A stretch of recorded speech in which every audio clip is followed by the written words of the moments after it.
இந்த இன்சிடென்ட் வந்து மத்திய பிரதேசத்துல ஜபல்பூர் அப்படின்ற ஒரு ஊர்ல நடந்திருக்குங்க. படகு விபத்து ஒண்ணு நடந்திருக்கு. அதுல வந்து இதுவரைக்கும் 9 பேர் இறந்திருக்காங்க. மீட்பு பணியில ஈடுபட்டு இருந்திருக்கும்போது இந்த மாதிரி ஒரு சடலம் வந்து மீட்கப்பட்டிருக்கு. அது என்னன்னு பாத்தீங்கன்னா, ஒரு அம்மா வந்து அவங்க பையனை வந்து கட்டி புடிச்சாப்புல இறந்திருக்காங்க. எனக்கு தெரிஞ்சு லாஸ்ட் வரைக்கும் அவங்க போராடிப்பாங்க. இந்த பையனை விட்டுவே கூடாதுன்றதுல ரொம்ப கவனமா இருந்திருக்காங்க. சாகும்போது கூட விடல அவங்க. அது நினைக்கும் போது ரொம்ப வந்து ஒரு மாதிரி மனசு ரொம்ப கஷ்டமா இருக்குங்க. ஒரு குழந்தைய பெத்து வளர்ப்பாங்கல்ல, அவங்க இந்த ஃபீலை கண்டிப்பா உணர்வாங்க. குழந்தை பெத்து வளர்க்குறவங்களுக்கு மட்டும் தான் தெரியுமா, குழந்தை இல்லாதவங்களுக்கு அந்த வழி தெரியாது அப்படின்னா டெஃபினட்டா சொல்றேன்.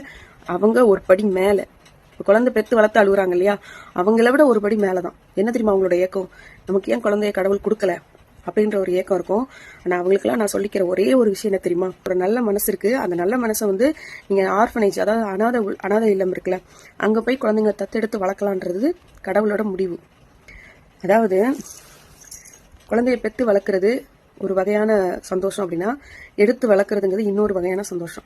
இன்னைக்கும் நம்ம நாட்டுல அனாதை இல்லம்னு ஒண்ணு இருக்கதானே செய்யுது. அப்போ கடவுள் வந்து அவங்களுக்குலாம் யார் அம்மாவை அனுப்புவாரு? நீங்க தான் அவங்களுக்குலாம் அம்மா. ஏன் நானும் தான், என்னோட வசதி பொருளாதாரம் ஓரளவுக்கு உயர்ந்ததுன்னா நிச்சயமா நான் இன்னொரு பிள்ளைய தத்தெடுத்து வளர்ப்பேன்.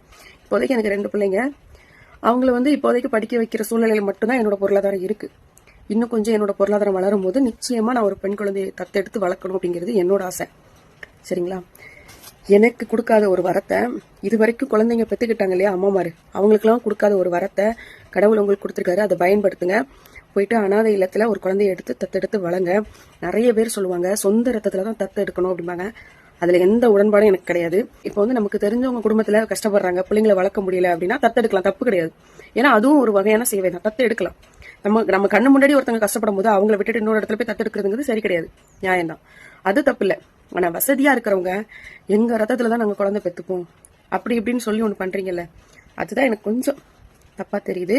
மற்றபடி நீங்க தத்தெடுக்கிறதுக்குன்னு அனாதை இல்லம்னு ஒரு இல்லமே இருக்கு. அங்க போய் பிள்ளைங்களை தத்தெடுத்து வளர்த்து பாருங்க, அதோட சுகமே தனியா இருக்கும். என்னோட பொருளாதார நிலைமை கொஞ்சம் உயர்ந்தது அப்படின்னா நிச்சயமா நான் ஒரு பெண் குழந்தைய தத்தெடுத்து வளர்ப்பேன். இது என்னோட ஆசை. நான் இப்பவும் சொல்லிட்டு தான் இருக்கேன் எங்க வீட்டுக்கார்ட்ட, கொஞ்சம் நமக்கு வசதி வரட்டும்பா, ஒரு பெண் குழந்தைய தத்தெடுத்துக்கலாம் அப்படின்னு சொல்லியிருக்கேன்.